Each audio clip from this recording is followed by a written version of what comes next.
안녕하세요. 대한민국이 좋아지고 있습니다.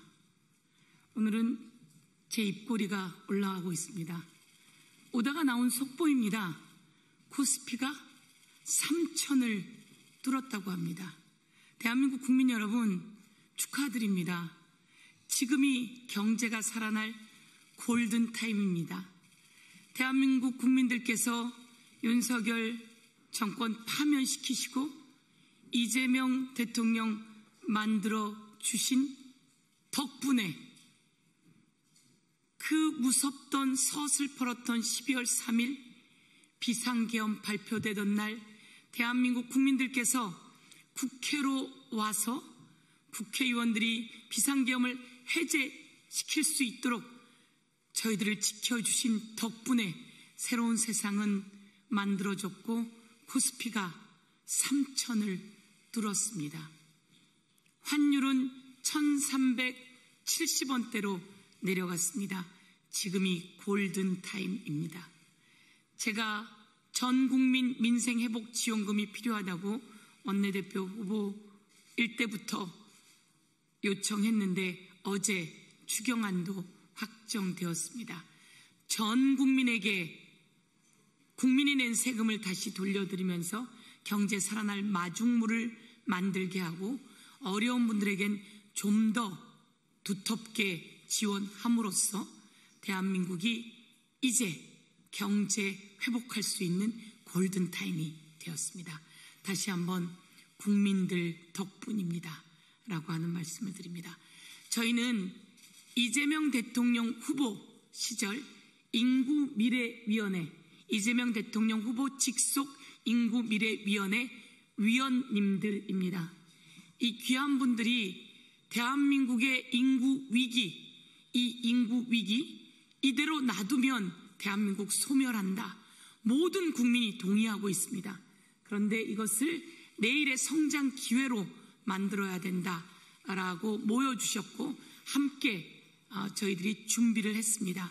그리고 인구 감소 지역인 대구, 경북을 함께 다니고 전국을 함께 다니면서 인구 감소 지역의 지원 방안도 찾고 그리고 그것을 대한민국의 새로운 경쟁력으로 만들어야 된다라고 이야기하신 그리고 그 대안을 만드신 주역들이라 오늘 이렇게 소개시켜드리며 이제 국정기획위원회에서 이 과제들을 담아 새로운 인구 대안, 미래의 성장 동력을 만들어낼 것을 촉구하기 위해 이 자리에 모였습니다. 저는 위원장이었던 서영교, 오른쪽으로 소개해드리겠습니다. 우리 자문위원을 맡아주셨던 전 여가부 차관이었던 김경선, 그리고 저희 인구미래위원회 인구감소 지역 등을 비롯한 전 지역위원회 총괄본부장을 맡아주셨던 유영욱, 그리고 서울에서 동력을 만들어 전국으로 펼쳐나가야 된다라고 하는 역할을 맡아주셨던 김혜련 본부장, 그리고 제 왼쪽으로는 재선 양천구청장을 하셨습니다. 참 뛰어난 재원입니다. 여성으로 서울의 구청장을 재선한다는 건 보통 일이 아닌데요. 향후 큰 역할들을 저희가 이 인구미래위원회에서 또한 요청드리면서 저희 부위원장을 맡아주셨던 김수영, 저출산고령화위원회 사무처장 역할을 맡아주면서 우리의 주요 역할을 맡아주셨던 분과장, 본부장 역할을 한 박진경, 그리고 건강보험공단 지사장을 역임하면서 우리 인구미래위원회의 건강사회행복위원회 위원장을 맡아 전국 조직을 또한 꾸린 김삼용 이렇게 위원장님이십니다. 이렇게 여러분께 소개를 시켜드리면서 제가 우선 기자회견문을 낭독하고 10개의 아젠다가 있습니다. 이 아젠다를 우리 김경선 전 차관이시자 자문위원께서 말씀해 주시겠습니다. 새 정부가 출범한 지 보름이 지났습니다. 2주가 간 넘은 기간 동안 이재명 정부는 많은 일을 했습니다. G7 정상회담에 참석해 대한민국이 돌아왔음을 전 세계에 알렸고 국정기획위원회가 출범해 새 정부 구성을 위한 기초작업이 한창 진행 중입니다. 전국민 민생회복지원금도 오늘 국무회의에 상정되어 조만간 국회로 넘어와 논의될 예정입니다. 그리고 코스피는 3,000선을 뚫었습니다. 민생과 경제를 살리기 위한 현안들이 빠르게 진행되고 있음을 국민께 보고드립니다. 저는 지난 22대 대통령 선거 후보 직속 인구미래위원회 위원장으로 인구 문제 해결을 위한 다양한 논의를 진행했습니다. 비록 한 달 남짓이라는 짧은 시간이었지만 각계각층의 전문가들로 구성된 인구미래위원회는 당면한 현안을 해결하기 위해 실효성 있는 수많은 방안들을 찾는 데 노력을 기울였습니다. 그 결과 정책 제언집을 발간하게 되었고 10대 정책 과제를 만들어 발표했습니다. 인구 문제는 오늘날 대한민국이 처한 가장 중요한 문제입니다. 인구미래위원회에서 논의된 여러 정책 제안들 중 핵심적인 내용을 국민께 다시 한번 알려드리기 위해 이 자리에 섰습니다. 첫째, 인구정책 컨트롤 타워, 인구정책 컨트롤 타워가 필요합니다. 인구정책 컨트롤 타워 역할을 할 수 있는 행정조직이 필요합니다. 지금까지 저출산 고령사회위원회는 대통령 자문기구로서 소속된 직원도 없이 각 부처에서 파견을 받아 업무가 진행되어 왔습니다. 업무의 몰입도나 집중도가 행정조직보다 당연히 힘든 상황이었습니다. 이제 부처 간 이해관계를 조정할 수 있는 기능이 필요합니다. 자문에 그치지 않고 인구 정책을 전담하여 정책 입안, 조정 등 지속적으로 정책을 강력하게 추진할 중앙행정기구가 필요합니다. 인구정책 컨트롤 타워가 필요합니다. 그것은 강력한 중앙행정기구가 필요하다고 정리해 드리겠습니다. 둘째입니다. 저출산을 극복할 수 있는 실질적인 대책이 필요합니다. 지난 18일 제가 아동수당 지급 연령을 8세의 벽을 뚫고 만 18세 미만까지 확대하는 기본 지급액 10만 원에서 20만 원으로 인상하는 아동수당법 개정안을 대표 발의했습니다. 제가 발의한 법안에는 인구 감소 지역 아동에 대한 수당은 더 추가하는 10만 원을 더 추가하는 안도 만들었습니다. 지자체 조례에 따라 지역사랑 상품권으로 지급 가능하도록 만들기도 했습니다. 물론 제 법안은 저출생을 근본적으로 해결할 수는 없습니다. 그러나 아기 키우기 좋은 나라로 가는 단초의 역할을 할 것으로 기대합니다. 행복한 출생, 행복한 양육, 행복한 가족이 이루어지도록 실질적인 정책적, 예산적 지원이 필요하다고 강력히 말씀드리겠습니다. 셋째, 인구 문제 해결을 위한 싱크탱크 조직이 필요합니다.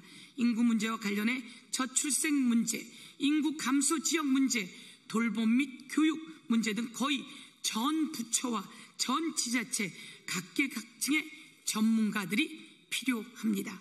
더구나 이 부분은 정부 초반에 집중해서 논의해 빨리 그 기틀을 잡아야 합니다. 저 또한 인구미래위원회 활동을 이어가 인구 문제에 대한 다양한 아젠다를 지속적으로 다룰 수 있도록 포럼을 만들어 각 분야 전문가, 교수님들, 정책 담당자, 지역 전문가 분들과 함께 논의해 나가겠습니다. 인구 문제, 저출산 문제, 초고령 사회, 인구 감소 지역 문제 등 다양한 현안들이 얽혀 있습니다. 인구미래위원회에서 발표할 지금 김경선 전 차관께서 발표할 10대 정책 과제를 이재명 정부 정책에 반영되도록 최선을 다하겠습니다. 향후에도 국회의원으로서 예산과 정책 그리고 입법으로 인구 문제 해결에 앞장서겠다고 말씀드리면서 저희 인구미래위원회 수석 부위원장이었던 강선우 위원이 이 분야를 이어서 국정기획위원회에서 담당할 거다 이렇게 말씀드리면서 강력히 전달하도록 하겠습니다. 그러면 김경선 전 차관께서 10대 과제를 간단히 말씀드리겠습니다. 인구미래위원회 10대 정책 제안을 말씀드리겠습니다. 첫째, 인구 정책의 구조적 전환을 이룩하겠습니다. 그래서 정책 총괄 인구 컨트롤 타워를 설치하도록 하고 지방 정부의 인구 전담 기능도 강화해 나가도록 하겠습니다. 두 번째, 자녀가 있는 삶을 든든하게 보장해 드리겠습니다. 이를 위하여 아동수당을 18세 미만까지 단계적으로 확대하겠습니다.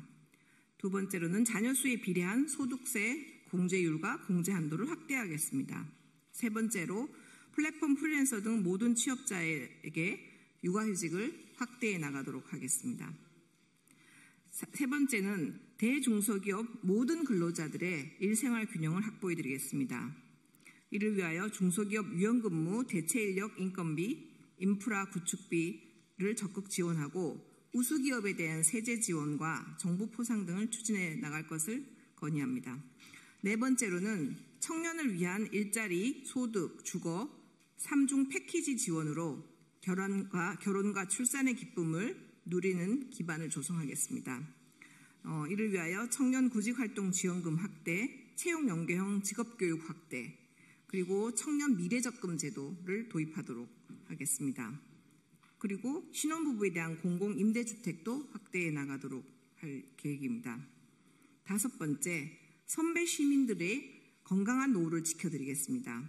저희는 이 고령자라는 용어보다는 선배 시민이라는 용어를 사용하기로 하였습니다. 이분들이 앞으로 초고령 사회를 이끌어 나갈 중추적인 역할을 하실 수 있기 때문에 용어도 그렇게 하도록 하였습니다. 이를 위해서 지자체 중심의 의료, 간병, 요양, 돌봄의 연속 지원 체계를 구축해 나갈 필요가 있습니다. 또한 간호와 간병, 통합병동을 확대하고 간병비에 대한 공공부담 확대가 필요합니다. 여섯 번째, 선배 시민들이 일터와 지역사회에서 역량을 발휘하도록 하겠습니다. 노인 연령의 재조정, 연금 수급과 주된 일자리에서의 은퇴 연령의 단계적 일치가 필요합니다. 아울러 연금이 감액되는 제도들이 많이 있습니다. 이를 단계적으로 폐지해 나갈 필요가 있습니다. 일곱 번째, 전략적 지역산업 육성으로 지역경제를 살리겠습니다. 햇빛연금, 바람연금 등 소득 증대를 위한 다양한 방안을 강구하도록 하겠습니다. 아울러 인구 감소 지역에 대한 맞춤 특례 제도를 정비해 나가도록 하겠습니다. 여덟 번째, 농어촌 및 지역 중소기업의 인력 부족 문제가 심각합니다. 이를 덜어드리기 위해서 지역 맞춤형 외국 인력의 공급 활용 체계를 구축하고 중소기업 외국인 전문 인력의 장기 근속을 추진해 나가겠습니다. 아홉 번째, 인구 변화를 수용한 살기 편하고 안전한 도시를 만들겠습니다. 농어촌 도로의 평탄화, 태양광 가로등 설치 등 모든 세대에게 안전한 도시 설계가 필요합니다. 아울러 선배 세대들을 위한 선배 세대 친화형 뉴빌리지의 정착도 필요합니다. 마지막으로 열 번째, 인구 위기를 성장의 기회로 삼겠습니다. 돌봄 로봇의 개발과 보급 등 에이지테크 산업을 발전시켜서 일자리를 창출하겠습니다. 아울러 AI 기반 의료 등 첨단 부문에 있어서 고용 창출도 적극 추진해 나가도록 하겠습니다. 이러한 10가지 정책 제안은 우리 인구미래의 활동 성과로서 저희가 마련하였고 이 부분에 대해서는 정책기획위원회와 부처에 전달해서 앞으로 인구정책을 추진하는 데 반영되도록 적극 노력하겠습니다. 감사합니다. 너무 잘하셨습니다. 예, 저희들 이렇게 10대 과제 정부에 전달해서 꼭 이 인구의 위기를 미래의 성장의 기회로 만들어내겠습니다. 감사합니다. 감사합니다.